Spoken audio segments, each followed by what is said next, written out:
येत्या 15 जानेवारी रोजी राज्यातील 29 महानगरपालिकांच्या निवडणुका होत असल्याने रणधुमाळी सुरू झाली आहे. मुंबईवर सत्ता मराठी माणसाची की बाहेरून आलेल्या परप्रांतीयांची, याचा जोरदार संघर्ष महानगरपालिका निवडणुकीत स्पष्टपणे दिसून येत आहे. मुंबई शहरातील मराठी भाषिक विभागात परप्रांतीयांचं मोठं आक्रमण अतिक्रमणाच्या माध्यमातून सुरू असून मराठी माणूस शहरातून हद्दपार होताना दिसतोय. शिवसेना उद्धव बाळासाहेब ठाकरे आणि महाराष्ट्र नवनिर्माण सेना विरुद्ध भाजपा शिवसेना अशा थेट लढतीत मुंबईत पाहायला मिळत आहेत. अनेक ठिकाणी एकाच पक्षाचे 2 उमेदवार उभे आहेत, तर बंडखोर उमेदवारांनी अपक्ष उमेदवारी घेऊन निवडणूक लढवण्याचं काम सुरू केलं आहे.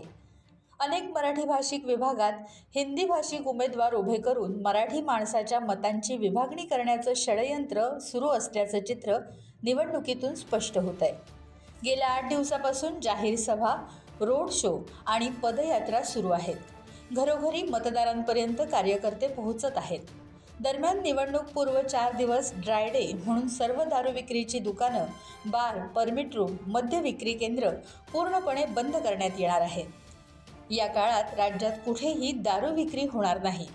निवडणूक आयोगाच्या मार्गदर्शक सूचनांनुसार हा निर्णय घेण्यात आला आहे.